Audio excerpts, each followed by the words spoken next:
My boss once told me I was useless. He didn't just mumble it, he said it in a meeting with our biggest client.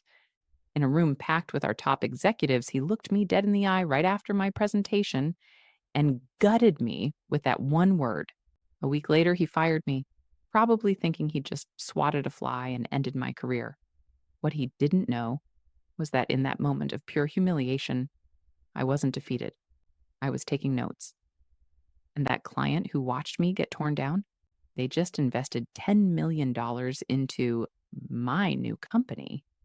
He thought it was the end for me. Turns out it was the beginning of the end for him. My name is Penny. I'm 32 years old. To really get how much that moment stung, you have to understand the 5 years I poured into that company.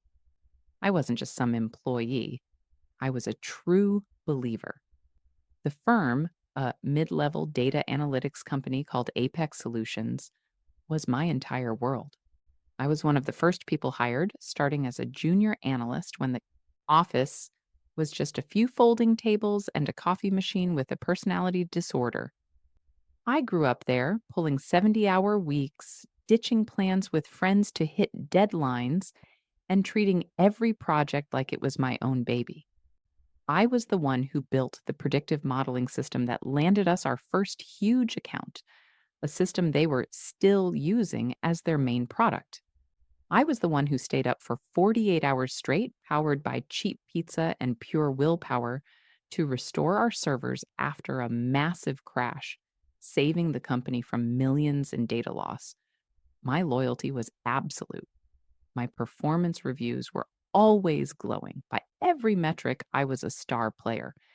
And then there was my boss, Mark. Mark came in as a senior VP about 2 years after I started.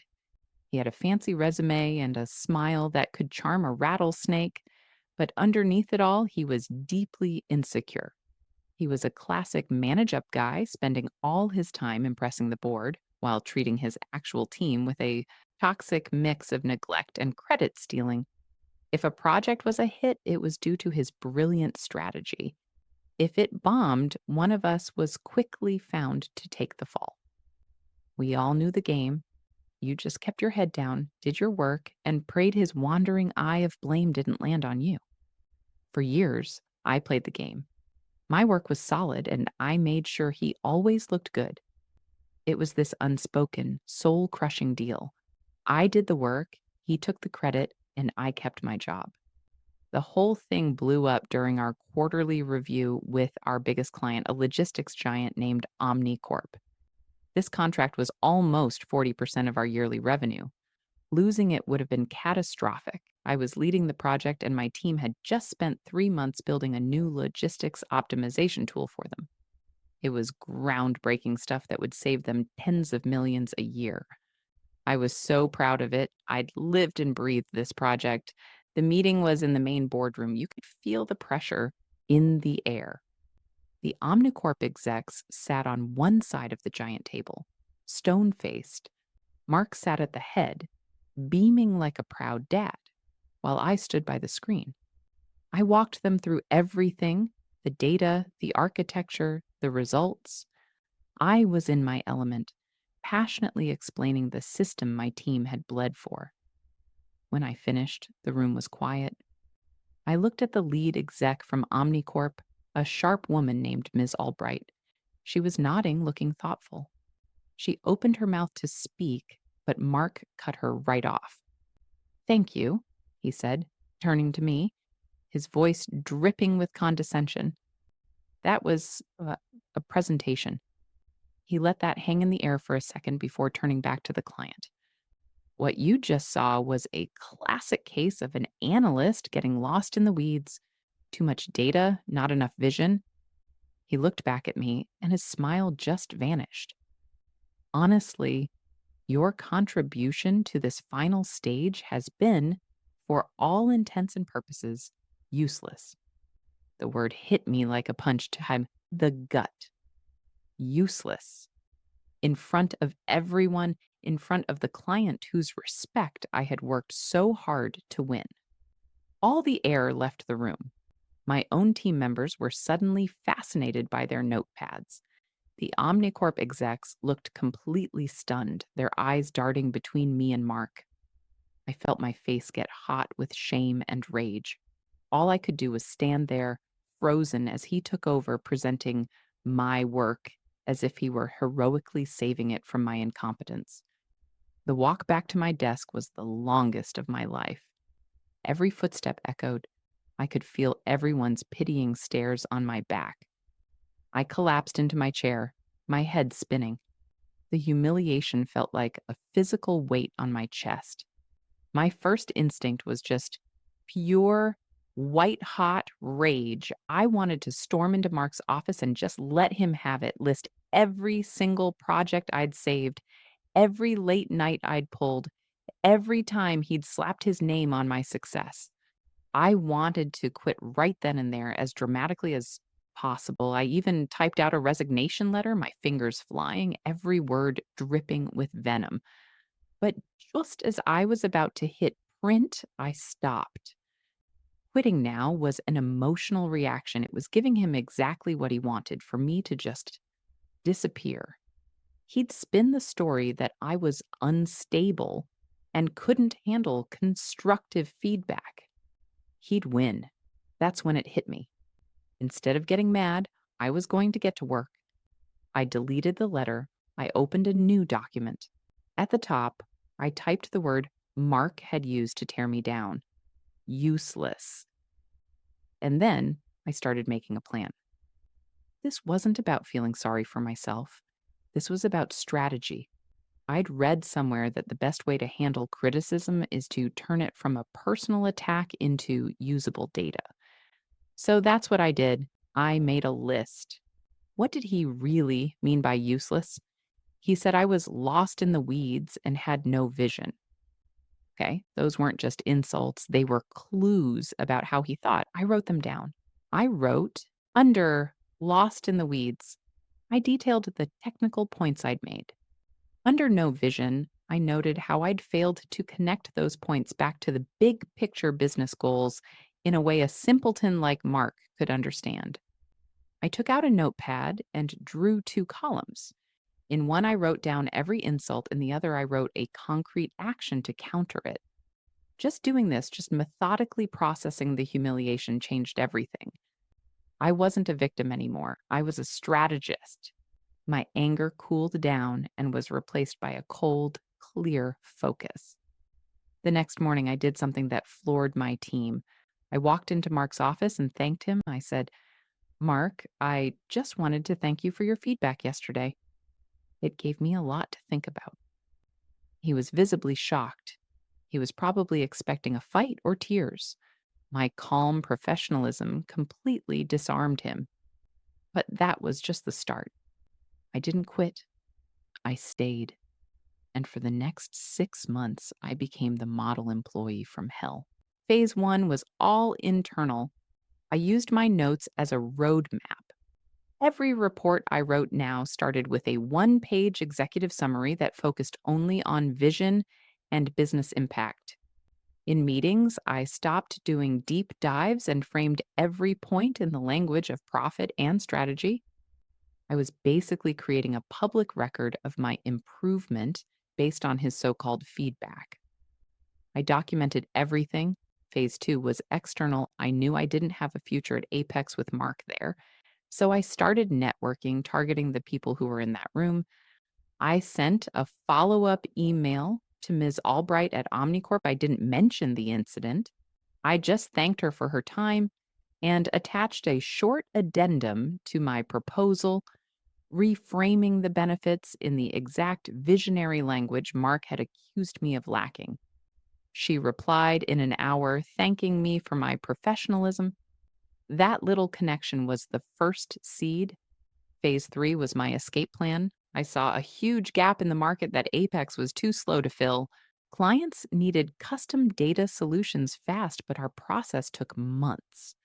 So, on my nights and weekends, I started building a business plan for a new kind of company: agile, focused, and built on the very technical expertise Mark called the weeds. I even started coding a software platform on my own time that could do in days what took Apex months. At work, I became a ghost. My performance was flawless, but I was distant. Mark seemed to enjoy it at first, thinking he'd broken me. But soon, my quiet competence started to make him nervous. I wasn't his scapegoat anymore. I was an enigma he couldn't control. 6 months after that meeting, the inevitable happened. He fired me. The official reason was restructuring, but we both knew the real reason. My silent success was holding up a mirror to his own failures, and he couldn't stand it. He thought I'd be devastated. Instead, I just felt relief. I nodded, said, "I understand," and walked out without another word. He had just handed me my freedom on a silver platter. If you have ever had a toxic boss, or if you've ever been made to feel small, do me a favor and hit that like button. It's a small thing, but it sends a big message that you get it and that none of us are alone in this fight. The day I was fired was day one of my new life. I walked out of that building with a 6 month head start. I had a business plan, a working prototype, and a list of contacts I'd been quietly building. My company, Clarity Analytics, was officially born. The first few months were a brutal grind. I worked from my apartment, turning my dining table into my world headquarters. There were definitely nights where I'd lie awake, staring at the ceiling, completely terrified that I'd made a horrible mistake. But every time that doubt crept in, I'd look at the word I had taped to my monitor: useless. It wasn't an insult anymore, it was fuel. I got my first client by offering to build a custom dashboard for free just to prove my system worked. They were so blown away by the speed and quality that they signed a 2-year contract on the spot. One client became two, then five, then a dozen. My entire business was built on being everything Apex wasn't: fast, transparent, and obsessed with solving the client's actual problems. I lived in the weeds, and my clients loved it because the weeds were where their problems grew. About a year after I was fired, I got an email. It was from Ms. Albright at Omnicorp. She'd heard about my new company and was curious. She wrote, "I was always impressed by your depth of knowledge, and I'm hearing great things about what you're building. I'd be interested to see a demo." We set up a meeting. This time there was no boardroom where I could be silenced. It was on my turf, a video call where I was in charge. I showed her my platform and how it could solve the exact problems we'd talked about a year and a half earlier, but 10 times faster and for a fraction of the cost. She was quiet for a moment after I finished. My heart was hammering. Then she said, "This is remarkable. This is the vision we were looking for. To be frank, Apex has been giving us the runaround for months ever since you left. Their service has completely fallen off a cliff." And there it was, the moment my new path crashed right into my past. Omnicorp was furious with Apex. Mark, in his arrogance, assumed he owned the client relationship, never realizing that my work was the glue holding it all together. 2 weeks later, I was standing in Omnicorp's executive boardroom, pitching their entire leadership team. At the end, they didn't just offer me a contract to replace Apex, they offered to invest. The number they put on the table was $10 million. The final showdown with Mark was almost poetic. He didn't hear it through the grapevine.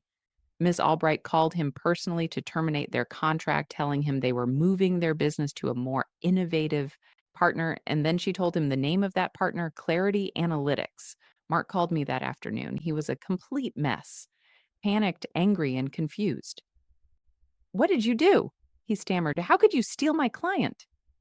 I let him finish his tantrum. I listened to all of it.